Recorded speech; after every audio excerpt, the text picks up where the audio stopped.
YTN을 향한 시청자 의견이라면 모두 귀 기울여 듣고 답하는 시청자 톡톡 Y 시간입니다. 오늘 주목한 시청자 의견을 AI 앵커 Y고가 소개해드립니다. 지금 바로 만나보시죠. 안녕하세요. AI 앵커 Y고입니다. 오늘의 첫 번째 주제는 긴급 재난 문자에 대한 시청자 의견을 들어봤습니다. 자세한 내용 지금 바로 보시죠.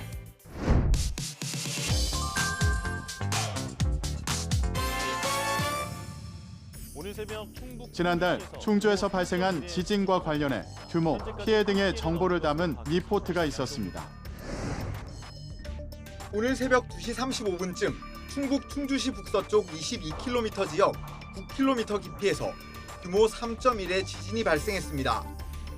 최초 추정 규모가 4를 넘기면서 지진 발생지인 충청권, 인접한 경기, 강원은 물론 서울과 인천, 전북, 경북, 경남 일부까지도 긴급 재난 문자가 발송됐습니다. 지진이 새벽 시간에 발생한 탓에 한밤중에 긴급 재난 문자가 전송되면서 많은 사람들이 놀랐던 부분을 짚기도 했는데요. 충북 충주에서 발생한 지진으로 서울, 전북, 경북 등의 지역까지 긴급 재난 문자가 전송되었는데 관련해 긴급 재난 문자를 보내는 기준이 궁금했다는 시청자 의견이 있었습니다. 시청자 톡톡Y에서 재난 발생 시 전송되는 긴급 재난 문자 발송 기준에 대해 알아봤습니다. 지난 2월 7일 오전 2시 35분경 충북 충주시 북서쪽 22km 지역에서 규모 3.1의 지진이 발생했는데요. 현재 기상청 지진 재난 문자 발송 기준에는 지진계에 기록된 절대적인 값인 규모와 주관적 느낌으로 관측점에 따라 달라지는 상대적인 값인 진도가 반영돼 있는데요. 기상청은 지난해 10월 지진으로 인한 실제 흔들림 수치를 나타내는 진도를 반영해 시군구 단위로 문자가 세분화되어 발송될 수 있도록 현재와 같은 기준을 조정하였습니다. 진도가 반영된 지진 재난 문자 발송 기준을 살펴보면 피해 가능성이 큰 규모가 3.5 이상 5.0 미만인 육상 지진이 발생한 경우 최대 예상 진도가 5 이상이면 예상 진도가 2 이상인 시군구에 긴급 재난 문자를 발송하고 최대 예상 진도가 4 이하일 땐 예상 진도 이상인 시군구에 안전 안내 문자만 발송하는 방식입니다. 또한 규모 6.0 이상 강진 발생 시에는 진도에 관계없이 전국에 위급 재난 문자 송출과 휴대전화 최소 40dB 이상의 알림이 울리게 됐습니다. 다음으로 시청자 톡톡 Y 두 번째 주제는 스태그플레이션에 대한 시청자 의견을 들어봤습니다. 어떤 내용을 담고 있는지 이어서 확인해 보시죠.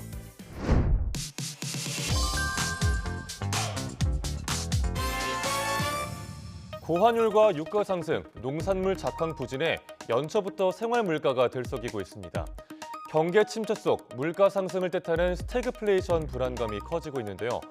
생활에서 직접 체감할 수 있는 물가가 상승하면서 이후 스태그플레이션 우려를 담은 보도가 있었습니다. 정부는 유류세 인하 2달 연장, 농축수산물 할인 지원 300억 원 추가, 다음 달 온누리 상품권 환급 행사 등 물가 안정 조치를 내놨습니다. 하지만 고환율과 고유가가 이어지는 데다 미국 정부 관세 정책 본격화 등 외부 변수가 크고 국회 교착 상태도 정책의 효율성을 해치고 있는 상황입니다. 생활 물가가 상승하게 된 다양한 원인을 짚으며 앞으로의 전망까지 짚어본 보도였는데요. 고환율, 고유가 등으로 생활 물가가 상승해 스태그플레이션 우려를 담은 보도였는데 여기서 스태그플레이션의 구체적인 정의와 보도에서 말로 설명했던 통계를 시각적으로 보여주면 좋겠다는 시청자 의견이 있었습니다. 시청자 톡톡Y에서 스태그플레이션 정의와 관련한 통계를 정리해봤습니다. 스태그플레이션이란 침체를 의미하는 스태그네이션과 물가 상승을 의미하는 인플레이션을 합성한 용어로 경제 활동이 침체되고 있음에도 불구하고 지속적으로 물가가 상승하는 상태가 유지되는 저성장 고물가 상태를 의미합니다. 통계청이 지난 2월 5일 발표한 2025년 1월 소비자 물가 동향에 따르면 지난달 소비자 물가 상승률이 3개월 연속 오름세를 이어가며 5개월 만에 2%대로 재진입했는데요. 소비자 물가는 지난해 11월 1.5%, 12월 1.9%, 1월 2.2%로 석 달 연속 꾸준히 높아졌습니다. 소비자 물가 지수는 소비자가 구입하는 각종 물건의 가격을 조사한 것인 반면 생활물가 지수는 장바구니 물가 지수라고도 불리며 일상생활에서 소비자가 자주 많이 사는 생활필수품을 대상으로 집계한 수치인데요. 전체 소비자 물가 상승률보다 생활물가가 높다는 것은 소비자가 피부로 느끼는 장바구니 물가가 더욱 급등했다는 의미입니다. 고유가 고환율 상황이 생활물가 상승의 주된 원인으로 작용했는데요. 유가와 환율이 동반 상승하면서 원자재 및 수입품 가격이 오르고 그 영향으로 전반적인 물가 수준이 높아졌다는 게 전문가들의 분석입니다. 마지막으로 오늘 시청자 톡톡 Y 세 번째 주제는 어선 사고에 대한 시청자 의견을 들어봤습니다. 이어지는 내용도 지금 바로 만나보시죠.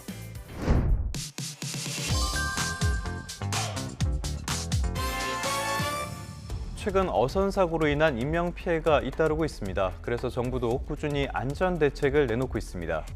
최근 들어 어선 사고로 인한 인명 피해가 연이어 발생하면서 관련한 정부 대책의 실효성을 짚어본 리포트가 있었습니다. 해양수산부는 지난해 5월 오는 2027년까지 어선 사고 인명 피해를 30% 이상 줄이겠다며 어선 안전관리 대책을 내놨습니다. 하지만 정부 대책이 무색하게 지난해 전체 어선 사고 사망 실종자는 119명에 달했습니다. 1년 전보다 무려 52% 늘어난 수치로 10년 만에 가장 많은 수준입니다. 어선 사고 관련해 해양수산부가 지난해는 대책이 있었지만 이후 인명 피해를 줄이지 못했다는 점을 지적했는데요. 최근 어선 사고로 인명 피해가 증가하고 있다는 보도였는데 이와 관련한 정책과 구체적인 시행 조치 등 상세한 내용이 궁금했다는 시청자 의견이 있었습니다. 자세한 내용을 보충하기 위해 시청자 톡톡Y에서 최근 어선 사고 관련 정부 대책을 정리해봤습니다. 행정안전부와 해양수산부, 해양경찰청, 기상청 등 관계 부처와 민간 전문가들로 구성된 해양선박사고 재난원인 조사반은 지난 2월 5일 해양사고를 사전에 방지하겠다는 의도로 어선사고 인명피해 방지 대책을 발표했습니다. 정부는 어선사고 인명피해를 줄이기 위한 방안으로 불법 출항어선 관리 강화를 제시했는데요. 입출항 미신고, 승선인원 허위 신고 등을 하다 적발되면 1차는 경고에 그치지만 2차는 어업정지 15일, 3차는 30일 어업정지 처분을 내리도록 관련 규칙을 강화합니다. 또한 별도 면허 없이도 운항할 수 있었던 5톤 미만의 어선에 대해서는 톤수별로 운항 자격 제도를 도입하고 전체 어선의 절반에 달하는 2톤 미만 어선에는 안전사다리 설치를 지원합니다. 그리고 어선 사고 때 초동 대응 역량을 향상하기 위해 어선 위치관리 기관인 수협과 구조기관인 해경 간 구조 요청 시점 및 절차 등에 관한 세부 기준도 마련하는데요. 이 밖에도 어선원 안전관리를 위해 비상특보 시 갑판 작업자에만 부여했던 구명조끼 착용 의무를 올해 10월부터 2명 이하 승선 어선으로 확대합니다. 정부는 어업인의 특성을 반영해 불편함이 적으면서 가격 부담도 낮은 한국형 구명조끼 개발에 나설 계획이라고 합니다. YTN 방송의 부족한 부분을 채우는 시청자 톡톡 Y 시간. 다음 주도 다양한 시청자 의견과 함께 돌아오겠습니다.